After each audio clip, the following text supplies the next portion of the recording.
Olá a todos, sejam muito bem-vindos ao programa Viver Vale a Pena, projeto de extensão do IFPB, Instituto Federal da Paraíba, campus João Pessoa, que tem como maior propósito esclarecer sobre a nossa saúde mental, sobre como nós podemos cuidar, né, dessa nossa saúde, prevenindo o adoecimento, especialmente o suicídio.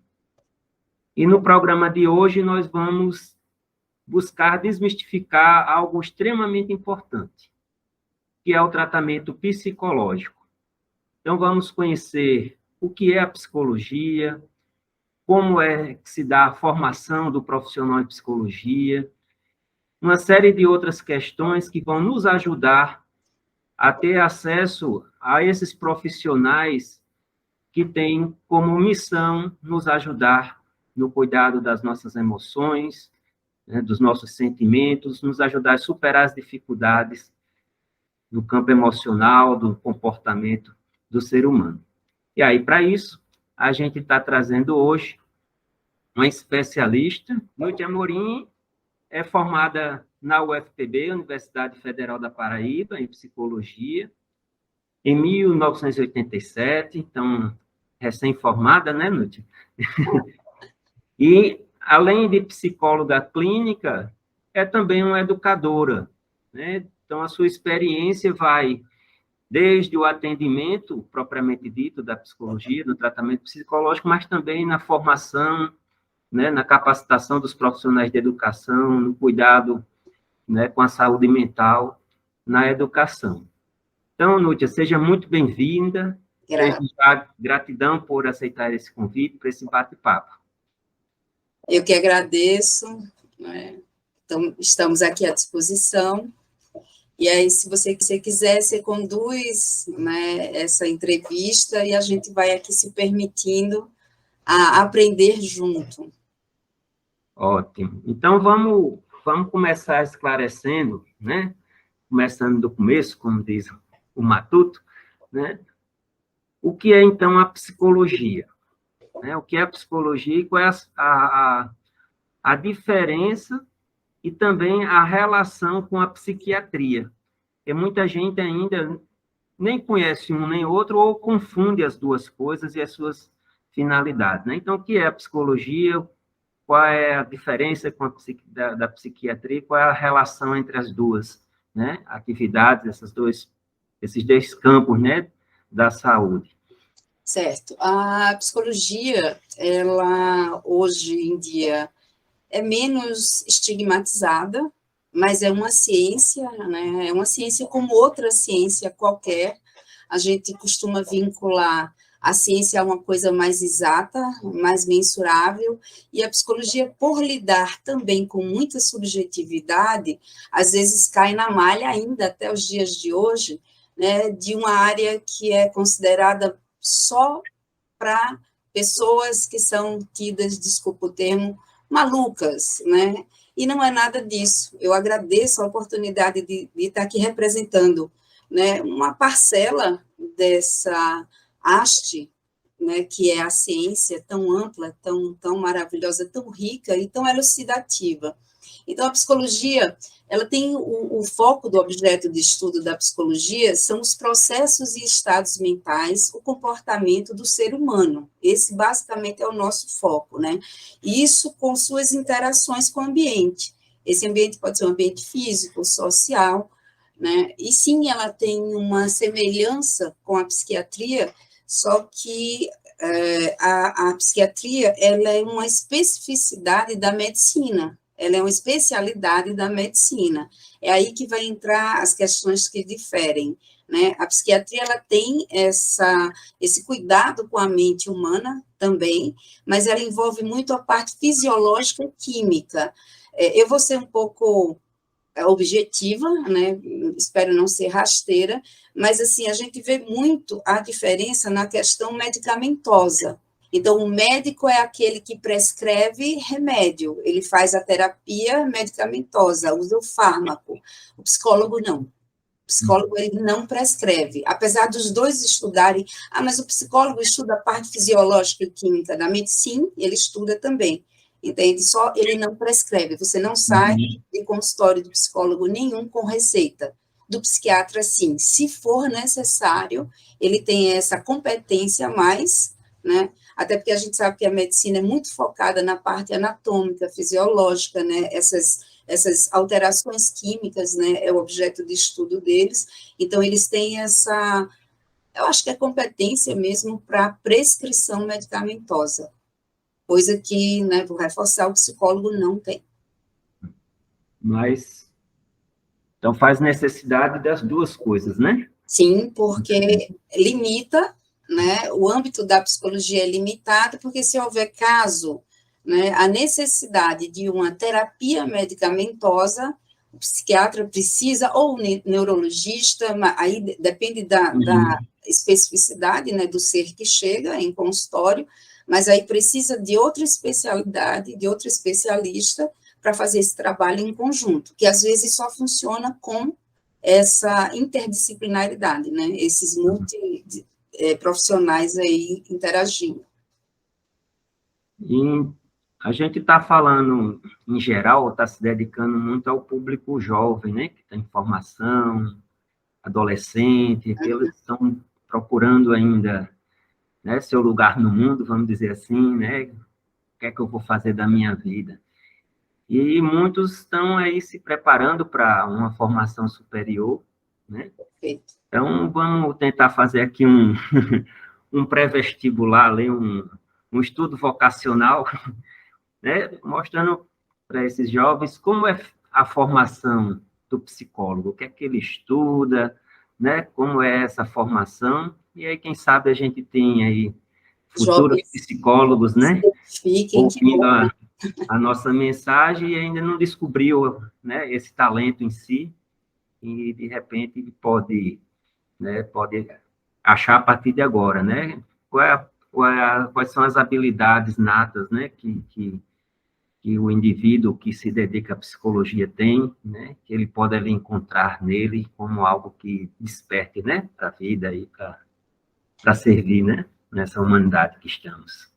É interessante, foi bem dito, né, colocou bem essa questão da gente conseguir linkar, porque a orientação vocacional é uma das áreas, né, das sub-áreas que a psicologia embarca, e aí a formação desse profissional é uma formação ampla, geral, né, é uma formação acadêmica.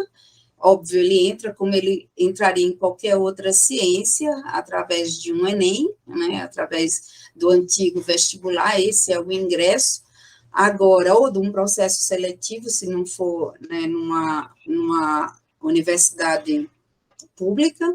Agora, ela envolve várias áreas. A gente divide em 3 troncos básicos, cada tronco desse tem assim, subdivisões que são ramificações bem ampliadas. Então, tem a parte clínica, que é a parte do consultório, não necessariamente precisa ser um consultório fechado. Hoje, dentro da clínica, a gente tem uma vertente que é fantástica, a ecopsicologia.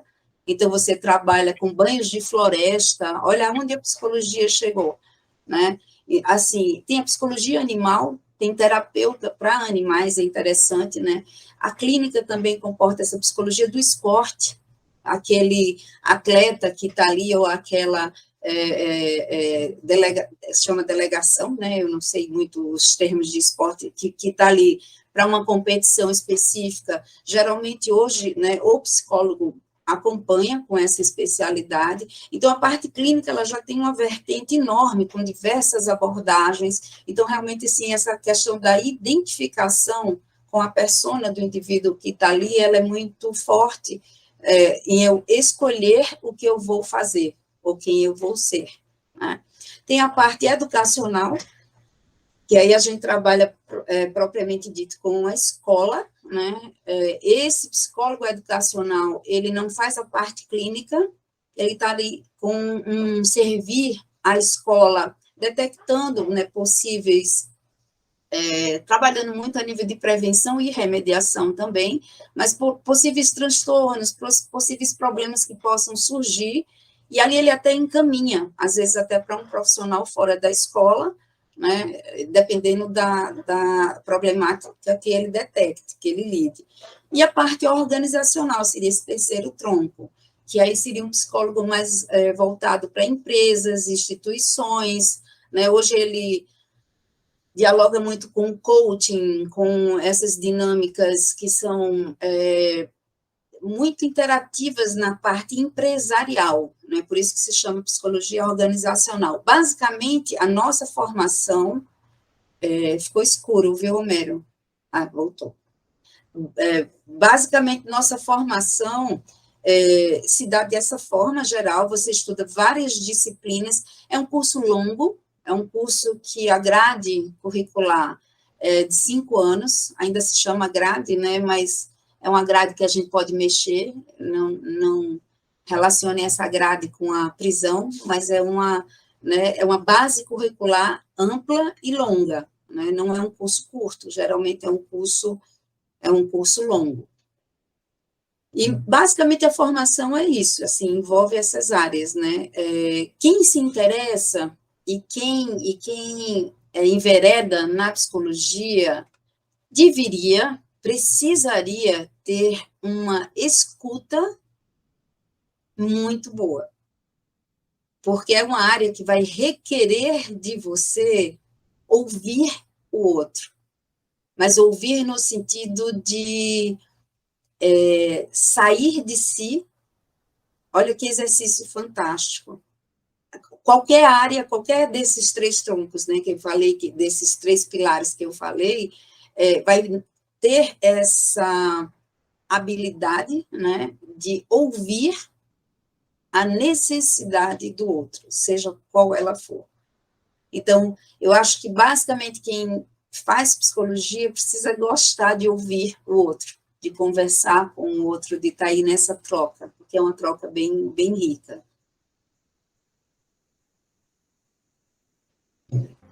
Então, Nútia, então, em quais casos, né, a gente deve reconhecer a necessidade de se consultar um psicólogo, né, de buscar o auxílio, né, a ajuda desse profissional? A gente que é leigo, né, às vezes a gente mesmo tendo a dificuldade e sentindo a necessidade, né, perceber quando é necessário fazer essa busca, ou a gente auxiliar aqueles que estão à nossa volta, né, que estão passando por essa dificuldade, e a gente pode perceber e oferecer essa ajuda, né, ajudar essa pessoa a chegar a esse profissional. Em que circunstâncias isso? Pois é, Homero, particularmente, aí eu vou falar mais da minha história, né, profissional, isso me inquietava bastante, porque não é só nossa cultura, não é só aqui no Brasil, mas houve primeiro essa luta de desmistificar que a psicologia seria uma área, uma ciência, um cuidar de si, né? Obviamente, cuidar do outro é cuidar de si, quando ele tivesse a necessidade. Então, a gente usa, até hoje, eu acho que a gente usa, eu vou trazer uma outra área, uma outra ciência, e aí a gente vai poder entender, né, de uma forma bem, bem clara. Geralmente, a gente só vai para o dentista quando sente uma dor no dente. Geralmente, a gente só vai para um oftalmologista quando a gente, nossa, esse grau aqui não está legal, eu estou com dor de cabeça, acho que tenho que trocar essa lente, ou sei lá o quê. Então, geralmente, a gente usa as questões de saúde muito mais nesse cunho remediativo do que preventivo. Ao meu ver, isso é uma visão pessoal, profissional, mas pessoal minha, a psicologia deveria ser usada sem necessidade, mas como não é o nosso hábito, né, a gente só vai para um psicólogo, e geralmente clínico, quando a gente já está com uma queixa ou queixas montadas. Então, na linguagem técnica, a gente fala que tem queixa principal e queixas secundárias. A queixa principal, geralmente, são coisas que te reduzem a capacidade funcional. né? Seja um medo excessivo, seja uma compulsão, seja um nível de ansiedade que você não consegue mais mover determinada condição relacional. Então, qualquer coisa que te incapacite, que te imobilize, certo? Que ceife um pouco essa sua mobilidade, seja afetiva, seja social, seja emocional, seja mental. Então, geralmente é quando se busca a ajuda psicoterápica, né? Aí você fala, mas como é que a gente busca uma ajuda sem precisar, sem a necessidade? Do mesmo jeito que a gente devia cuidar do olho sem nem usar óculos, do mesmo jeito que a gente devia cuidar dos dentes sem estar com a cárie ou com um canal para fazer, ou um foco infeccioso, do mesmo jeito que a gente devia fazer um check-upzinho, né, colocar isso como um hábito para prevenir o adoecer, ou prevenir doenças, entende? Porque isso faz parte, né? A gente vai chegar num processo que, ora a gente vai ter um conflito, ora a gente vai estar... Há 2 anos atrás, basicamente, a humanidade entrou numa era, né, era pandêmica, que hoje a gente já está sentindo, né, o nível de estresse pós-traumático, que ninguém, nem na educação, nem em haste nenhuma social, estava preparado, entende? Então, de fato, a prevenção é melhor do que a remediação, mas como usar na necessidade? Você vai se observando, porque muitas vezes a gente procrastina ou posterga, né? Não, eu tenho isso, mas eu sou assim mesmo, eu convivo com isso bem. Às vezes é um ser de fora que vê a necessidade. Então, a atenção para os educadores, a atenção para os cuidadores, para os pais, a atenção para os pares, para os iguais, né? Os jovens olharem e ver uma pessoa que está muito triste, que não socializa, né? Às vezes chega ali, se é amigo, se é amiga, chega junto e diz, olha, talvez tu precise conversar com um psicólogo, uma psicóloga, quem sabe se não... Né? Essa tristeza não vaza, não ecoa em outra, né, em outra vertente interna tua ou externa.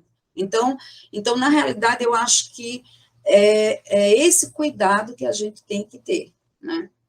Dessa necessidade não ser já uma necessidade que, às vezes, a gente precisa correr contra o tempo, entende? Principalmente quando você traz a temática, né, que é de bom tom, que você fala, né, que a ideia é a gente olhar para essa questão da depressão, né, com ideação suicida, de uma forma muito clara, muito aberta, muito lúcida, né?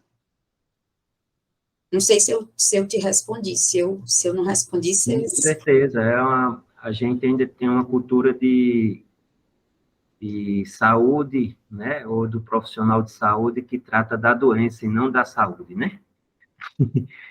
Então, a prevenção, né, para que os problemas não se agravem, né, e se tornem doença. Então, e uma coisa que eu comento muito, assim, a nossa incapacidade, né, nós não fomos educados, preparados para lidar com a dor, né? Ou a gente reprime essa dor, guardando, ou a gente foge dela, né? Ou tenta transferir ela para outros, né? Para as coisas e tal. Então, a gente ainda é muito imaturo, né? Emocionalmente, nesse aspecto, né?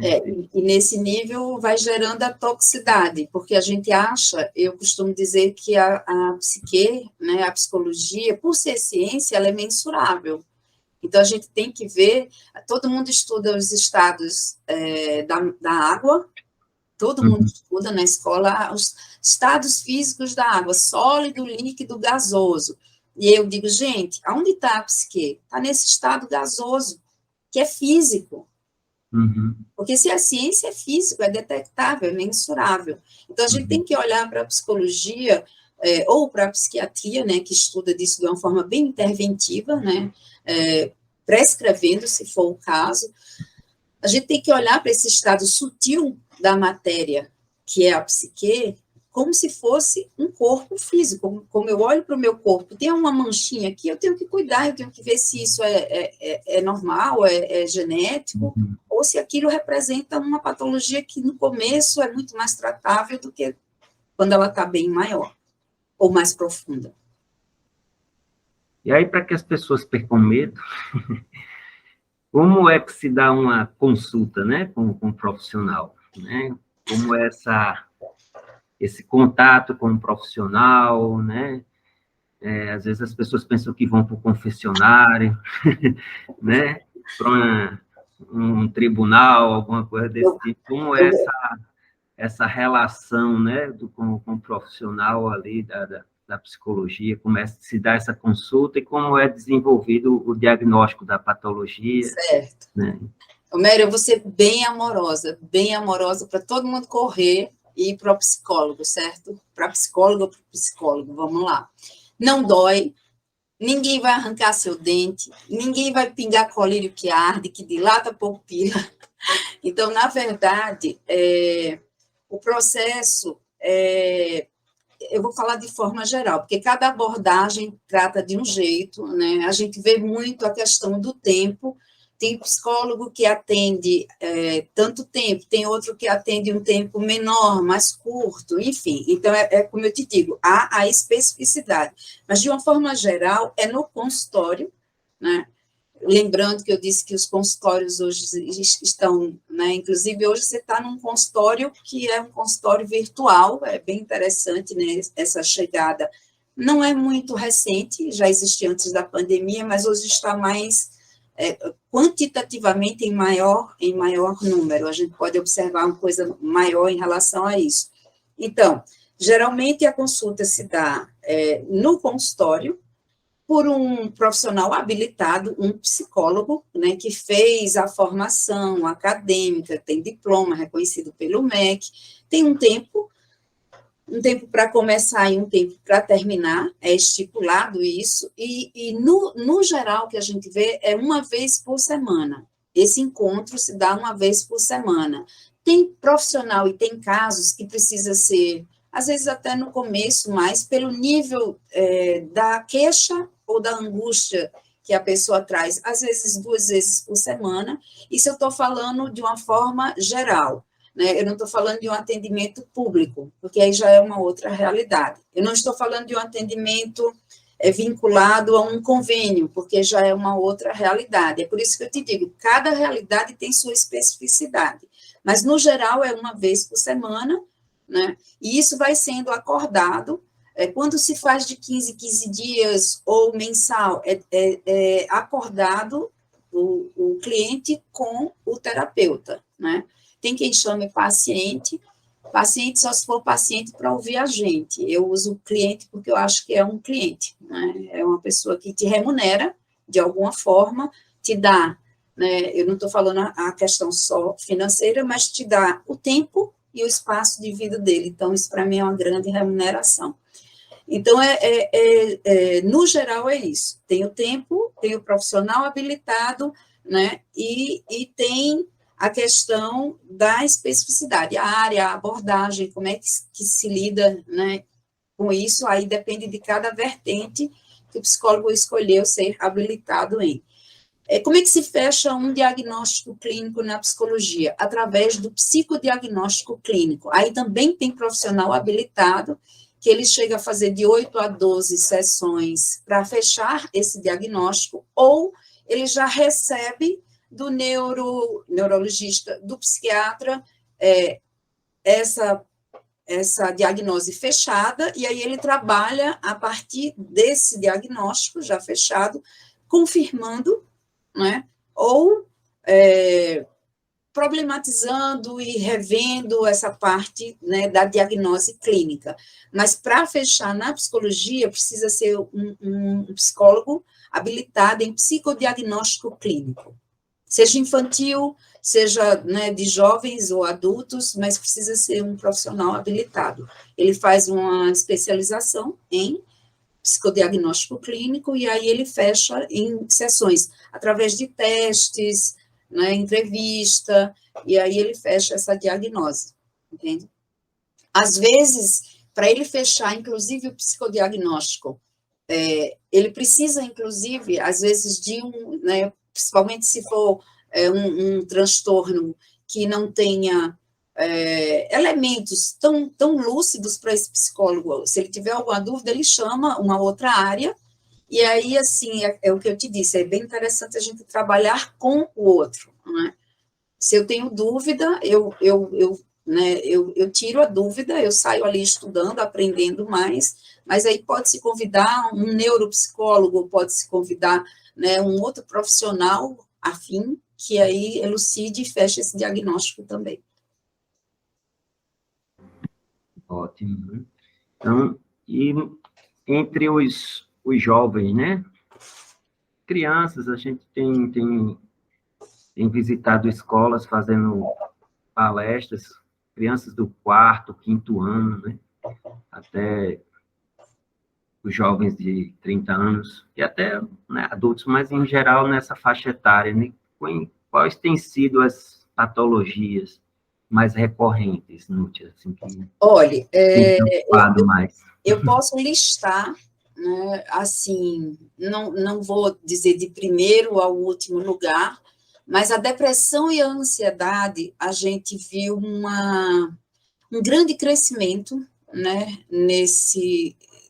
eu acho que, inclusive, há estudos, né, de período pandêmico, né, da pandemia, e há já dados da gente observar que houve um grande crescimento da ansiedade e da depressão. Elas, eu acredito que encabeçariam. Para a faixa etária, a gente escuta muito hoje o transtorno de déficit de atenção e hiperatividade, é mais da infância para a adolescência, né?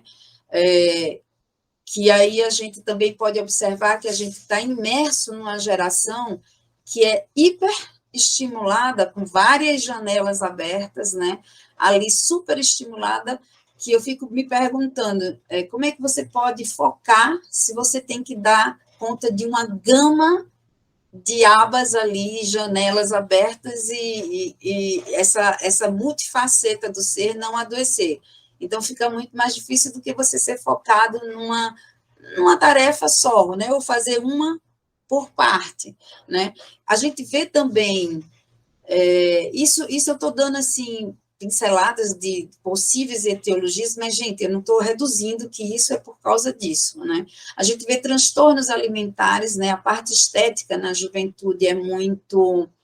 Não só na juventude, eu vou ampliar e não vou botar o jovem só para dizer que é só ele, mas a parte estética hoje é muito estimulada, né? A questão imagética da gente, a gente é som e imagem, então essa coisa nos molda muito, nos impulsiona muito, né, para essa questão dos transtornos alimentares, né, comportamentais, se questiona muito até onde a educação, e aí eu falo da formal e da informal.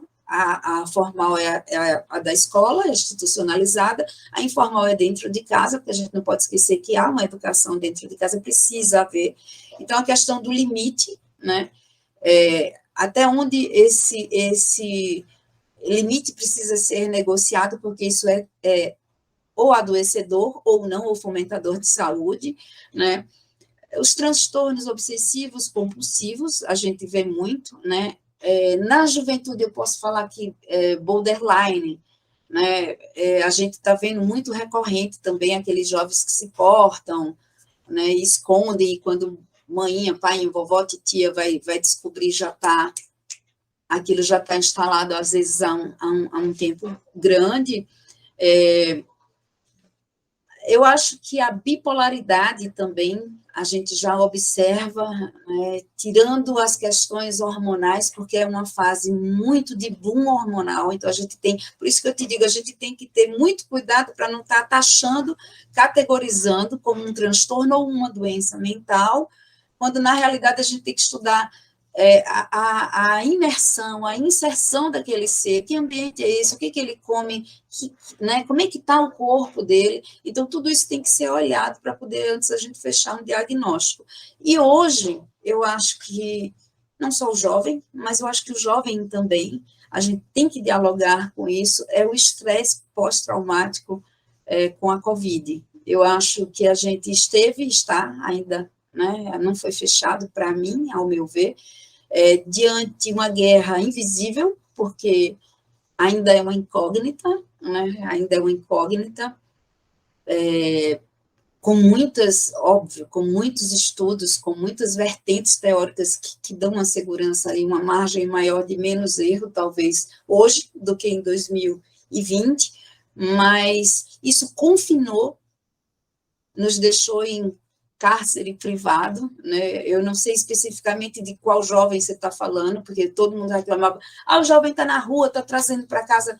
Eu desconheço só isso do jovem, eu conheço o jovem que ficou em cárcere privado, poupando a si, a família, a vovó, a titia, a papai. Eu acho que isso a gente tem que colocar também, né? E isso gerou, sim, um estresse pós-trauma, né? Porque a minha vida, o jovem precisa dessa mobilidade social, faz parte do processo formativo da persona do jovem, e de repente ele teve que ficar trancado dentro de casa, até porque senão ele era culpabilizado da Covid chegar dentro de casa às vezes. Então, assim, eu acho que assim, basicamente essas patologias que eu coloquei, eu acho que me dá uma visibilidade de que a gente precisa cuidar, né?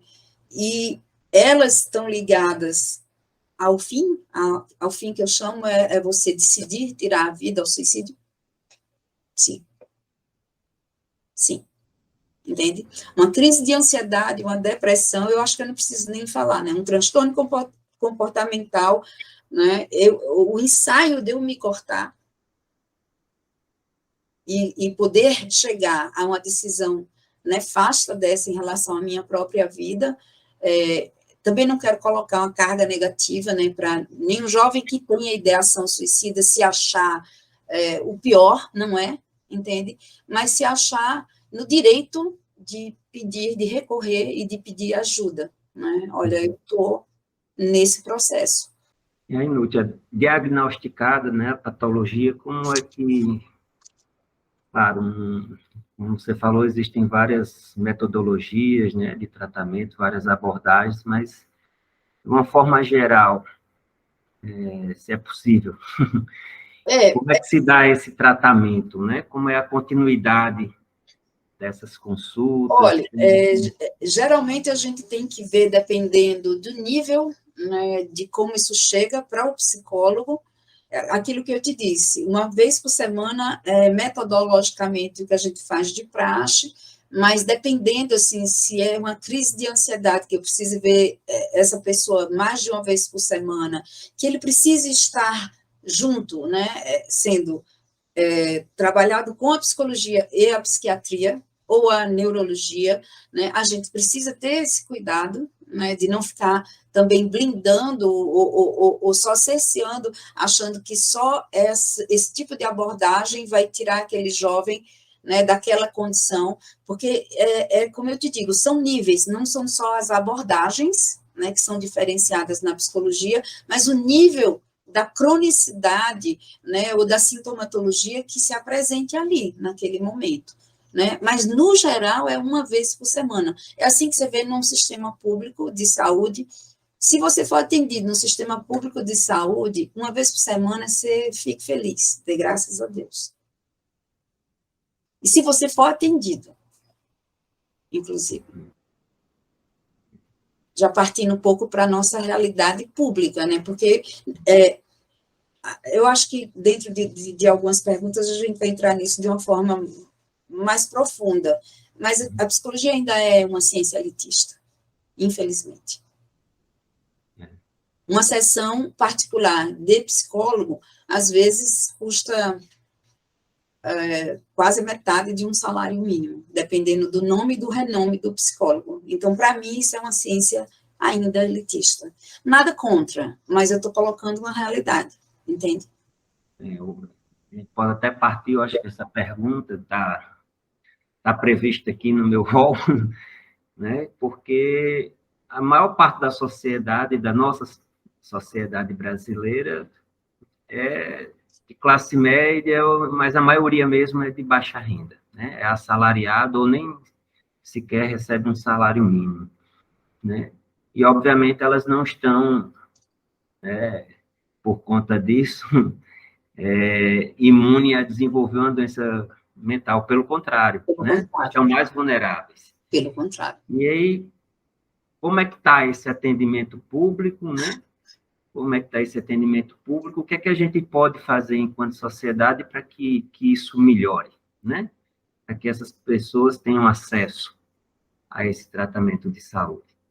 Pois na psicologia, durante a pandemia, a gente viu, e eu espero que se perpetue, a gente viu a psicologia montar frentes de trabalho com queixas específicas de crise de ansiedade, ou por eu estar com a Covid, ou por alguém, meu parente estar entubado, ou ter morrido e tal, sempre sim, muito relacionado à questão da pandemia, mas era uma psicologia breve, né? Você fazia psicologia breve, é o que mais ou menos a gente faz em hospitais, porque quem está no hospital não vai ficar ali no hospital, se supõe, para o resto da vida. É diferente de quem usa um atendimento psicológico fora de um hospital, porque ali você tem um tempo diferenciado do que o tempo que você está interno num hospital. E a psicologia se preocupou, abriu, né, para esses espaços públicos serem supridos, porque, inclusive, a gente não podia nem ir numa UPA, porque eu estava tendo crise de ansiedade, você só ia numa UPA, eu estou exagerando, mas eu estou colocando uma condição mais ou menos geral. Você só ia numa UPA, você só saía e procurava um serviço de saúde se você tivesse com Covid, porque as outras doenças ficaram meio que abafadas, esquecidas, até cirurgia seletiva a gente parou de fazer por um tempo. Então, na verdade, o serviço público nosso de saúde, no geral, precisa melhorar.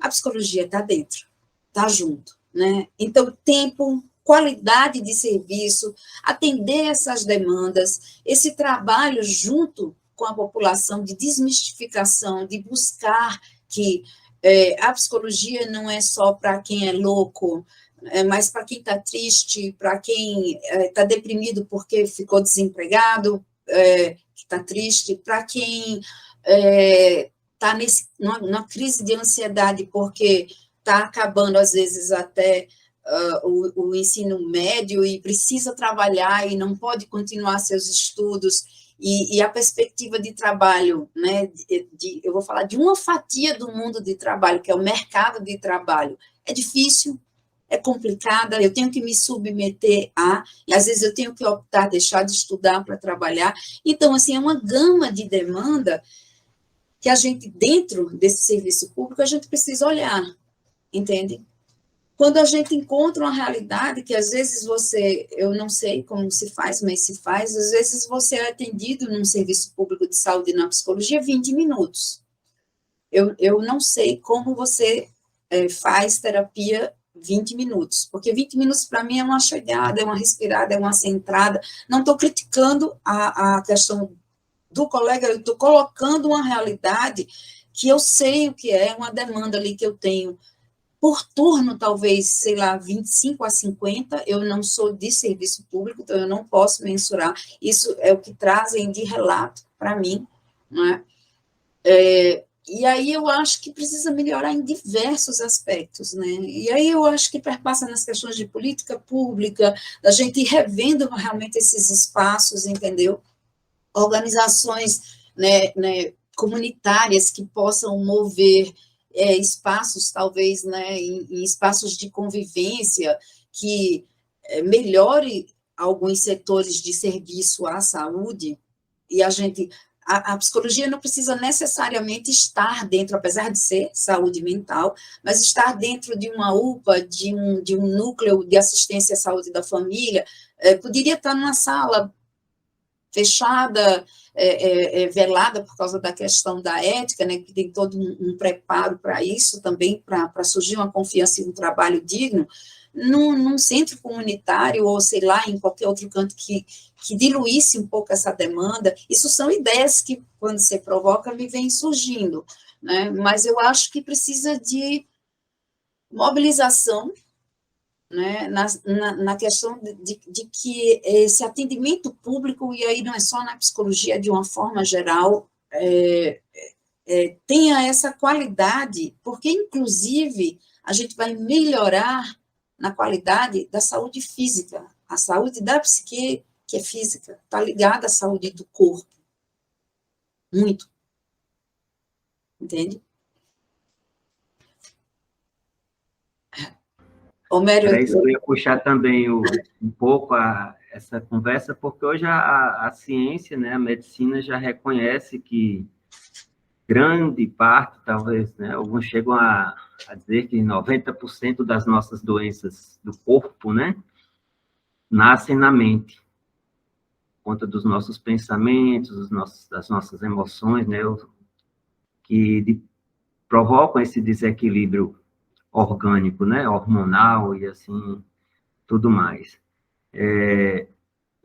Aí, assim, existem doenças que realmente, né, físicas, que nascem de um desequilíbrio emocional, mas também o contrário acontece, não pode ser? Né? Se adoece fisicamente, essa doença ali, as pessoas que, né, contraem um câncer, né, um HIV ou qualquer outro tipo de doença, uma diabetes, tudo isso pode também gerar esse problema, né? Tanto faz, para mim, de cima para baixo, de cima, eu vou colocar não aqui, né, mas de cima desse corpo emocional, para, né, para ancorar nesse corpo físico, ou do corpo físico para o corpo emocional. Quando eu estou bem, isso a medicina psicossomática já dialoga, né, que eu acho que é uma reconexão. A gente já foi dessa abordagem, dessa visão mais holística do ser humano, aí a gente se partiu, né, na ciência cartesiana, a gente foi que é necessário estudar o pedacinho do pedacinho, nem conseguiu dominar, né, porque ainda aparece pedaço dentro da gente que está sendo nominado, inclusive, né, já se sabe hoje que o apêndice tem uma função. Então, assim, a gente precisa ter essa humildade de saber que ainda não dominou no sentido total e nem na especificidade. Então, para mim, né, é uma visão que é uma reconexão desse estado de humor, dessa tal de psique influenciar na dor. Se eu estou bem, não é que eu não vá gripar, não é que eu não vá pegar uma Covid, não é que eu não vá adoecer, não é que eu não vá tropeçar, quebrar uma perna, um pé, não tem nada a ver uma coisa com a outra. Mas se eu estou bem, a minha imunidade responde de uma forma. Se eu não estou bem, a minha imunidade responde de uma outra forma. Isso é uma área da medicina psicossomática que é muito estudada. E aí, assim, lúpus, dermatites, úlceras, a minha gastrite de fundo nervoso, psoríase, assim, são doenças que a gente, você não pode mais nominar, né, aquela história do ovo e da galinha. Quem começou primeiro foi a psoríase e a tristeza, né, porque pele, dermatite, pulmão tem a ver muito com tristeza, ou foi aquilo quando estourou que eu fiquei mais triste e agravou. Então, assim, é uma coisa que é muito delicada. É óbvio que, inclusive, assim, a gente tem uma área de estudo dentro da psicologia, que é a medicina psicossomática, né? Geralmente são psiquiatras que ministram essa disciplina, e a gente tem estudo de que até o trauma, e aí a gente também tem estudo com a questão do suicídio.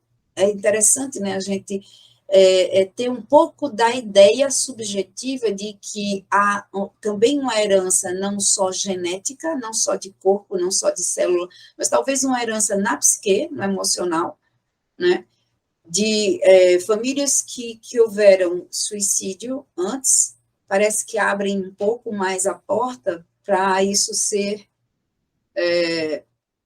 acontecido posteriormente, né?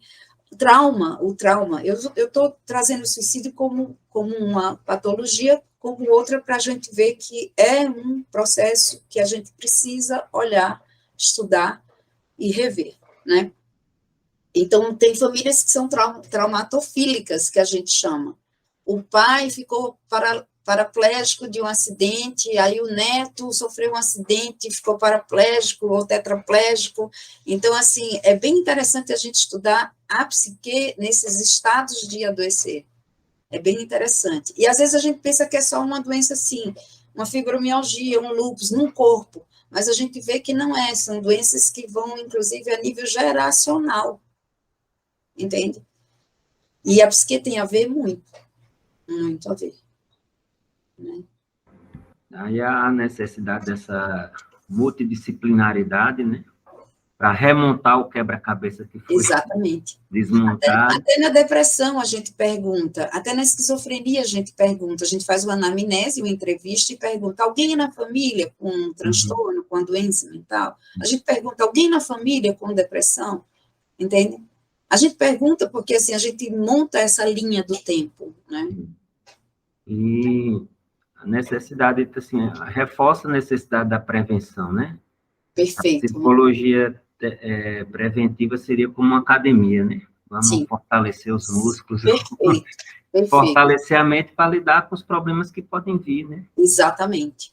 A gente saber lidar com a dificuldade, com a dor, você está preparado, né? Como você falou, a gente não estava preparado para a pandemia. Por mais que ela tivesse sido anunciada, mas a gente não se preparou, né? Exatamente. A gente foi negligenciando, ou negando, ou se apavorando, né? Exatamente. E aí pegou a gente de calça curta, como diz aí no ditado vulgar, né? Então, agora, assim, quando a gente fala especificamente da ideia suicida, né, ou do suicídio em si, desse fenômeno, os estudos aí, alguns estudos revelam que, né, 90% das pessoas que cometeram suicídio tinham um transtorno mental, a depressão sendo mais comum, né, e também faziam uso do álcool, da droga. Então, são duas doenças, né? As mentais. Sim. Acho que álcool, a dependência química também é uma doença mental, não é só física, não é só social. É compulsão, né? É compulsão. Vício é compulsão. Então, são doenças diagnosticáveis, doenças tratadas, né? Tratáveis.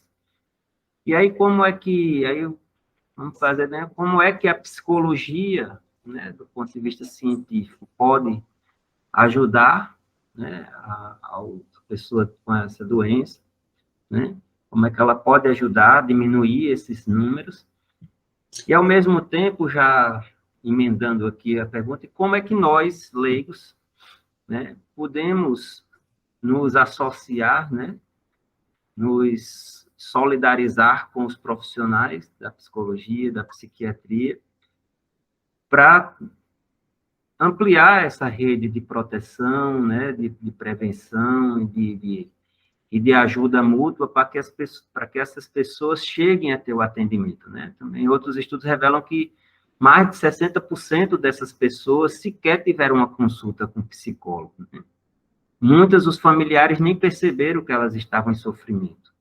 Ou, se perceberam, não deram a devida atenção, né? Desdenharam, né? Eu já ouvi uma mãe dizer, não, meu filho, eu não vou levar meu filho para o psicólogo porque ele não é doido. O menino em depressão, né? Se automutilando. E não vou porque ele não é doido. Então, como é que a gente pode se juntar aí, né? Vamos unir as forças, cada um com suas competências e habilidades, como é que a gente pode unir forças para reduzir esses... Da parte da psicologia, né, a gente se engaja na questão mais visível agora, recentemente, o Setembro Amarelo, mas a gente foca muito em trabalhar com a população na elucidação dos fatores de risco. Então, esses fatores de risco na psicologia, eles são bem definidos, né? E a gente, assim, eu ainda reforço a ideia do cuidado preventivo. Eu acho que o cuidado preventivo seria, para mim, o básico de qualquer área, de qualquer ciência, inclusive de qualquer indivíduo, né? Você coloca nós, indivíduos, como leigos, eu acho que a gente está dentro de um adoecer sistêmico, faz parte da nossa espécie, então é nosso, é humano. Para mim, a cada ser que eu perco um pedaço de mim, eu perco um pedaço da minha humanidade. Então, eu me coloco responsável diante de. Eu acho que isso, como profissional ou não, eu acho que isso, de bom tom, já seria uma forma da gente estar junto, né, conseguir enxergar. Então, eu acho que redes de proteção, de acolhimento, a questão da espiritualidade, a requalificação das relações humanas, eu acho que isso é básico, é fundamental. Então, esses espaços de troca afetiva, que eu chamo espaços de base, de núcleo, né, na família, precisa ser realmente assim, muito estimulado a escuta dos sentimentos, né, das sensações, desse ser que vem, porque grande parte vem sem programação, então já vem carregado de uma baixa autoestima, se sentindo culpado, porque é um peso financeiro, ou ouvindo isso, né, a nova realidade familiar de casais diversos, uma diversidade ampla. Então, às vezes, eu estou num seio que eu moro nem com mãe, nem com pai, eu moro com a tia, eu moro com a avô, eu moro... Enfim, né, essa condição de eu estar ali, de eu conseguir ouvir como é que eu me sinto nesse ambiente,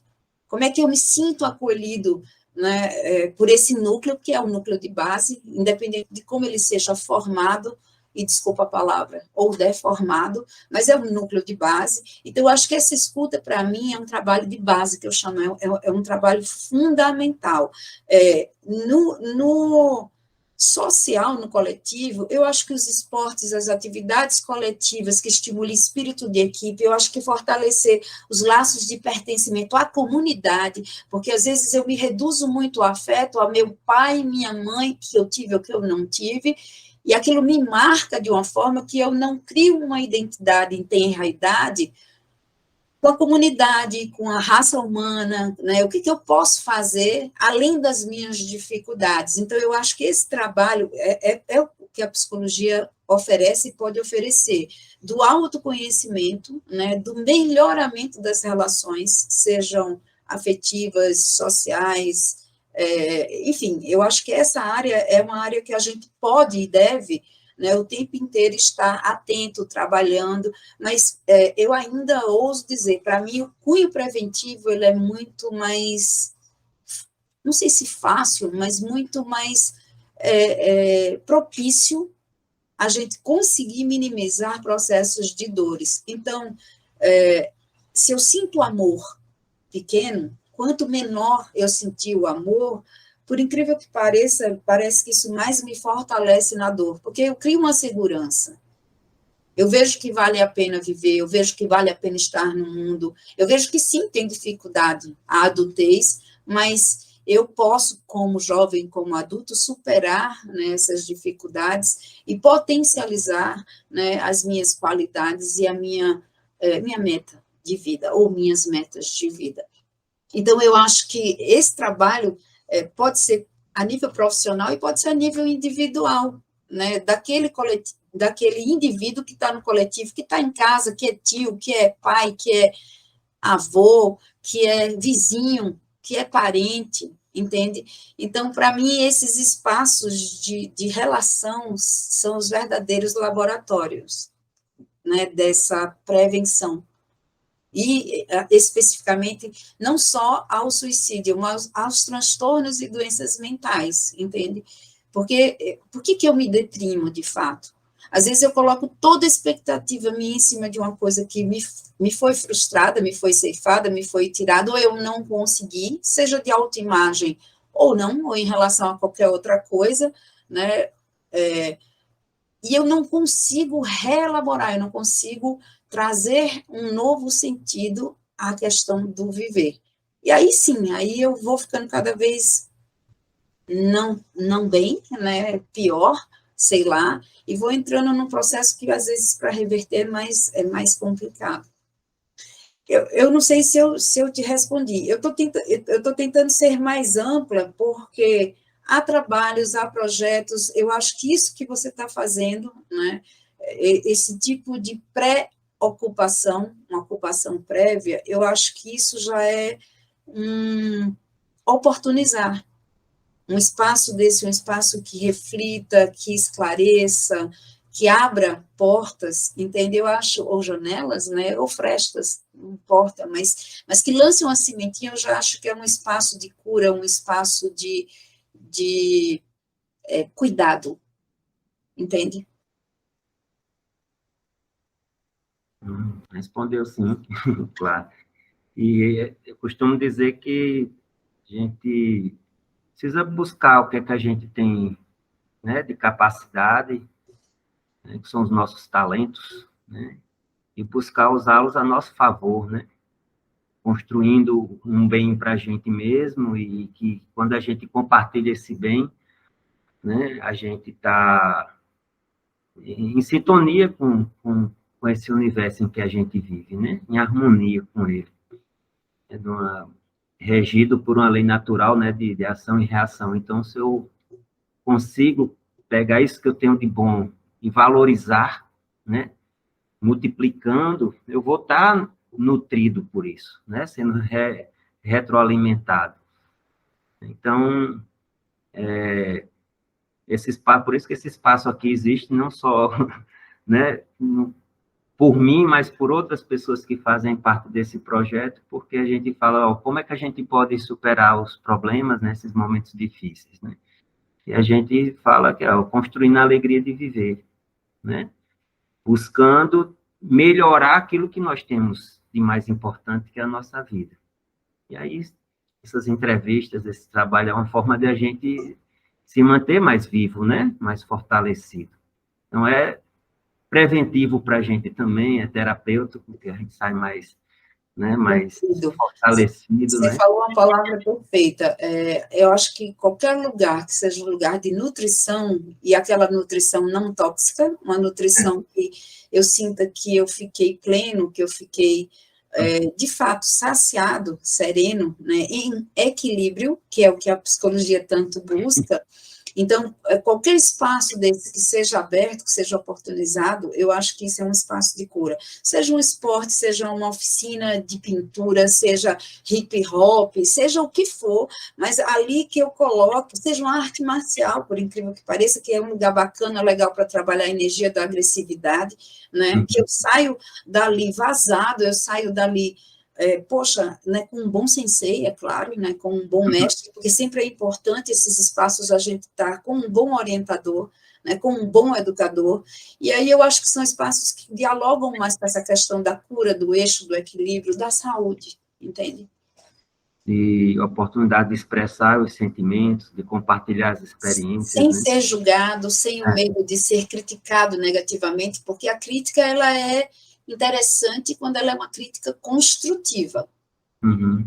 Uma crítica construtiva é uma crítica que lhe dá margem e possibilidade de você ultrapassar limites, agradecer ao outro, dizer, poxa, eu não tinha olhado para isso dessa forma, mas que legal, eu acho que eu posso fazer diferente, eu posso fazer melhor.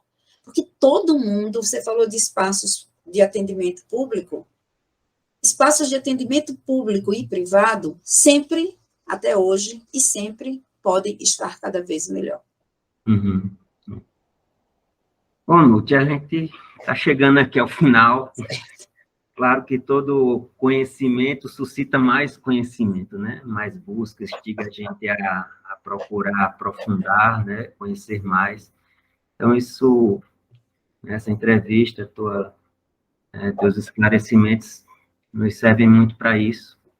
E por isso agradeço muito, na expectativa de que a gente tenha outras oportunidades de se encontrar, de compartilhar, né, essas experiências, aprofundar alguns temas mais de forma mais específica, né? E assim a gente fazendo o papel da gente, né, de ser humano, né, compartilhando o que a gente tem de melhor com o outro.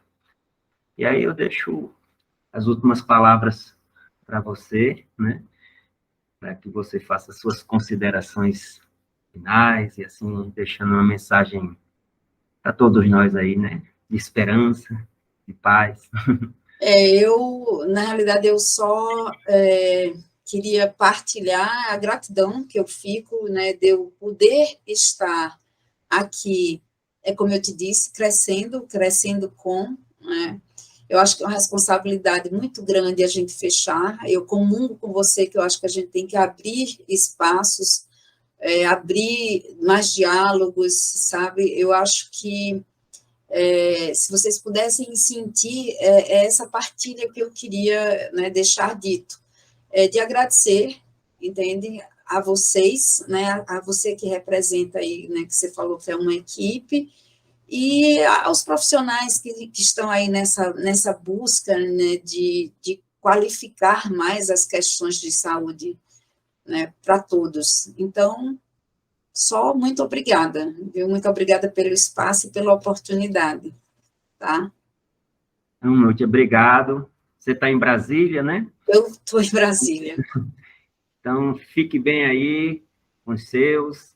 Muita luz, muita paz para você, certo? E aqueles que estão assistindo, assista até o final, que tem mais umas dicas aí de onde a gente pode buscar ajuda, né? Os contatos, e devem, né? E a gente pede que, assim, compartilhem, né? Esse vídeo, compartilhem, curtam, para que mais e mais pessoas possam ter esse benefício que nós tivemos hoje com esse papo aí com a nossa psicóloga, Nútia. Certo, Obrigada. Nútia? Então, muito obrigado. Obrigada a você, Homero. Quando puder estar aqui em João Pessoa, seja bem-vinda. Gratidão, gratidão. E vocês sejam bem-vindos também aqui.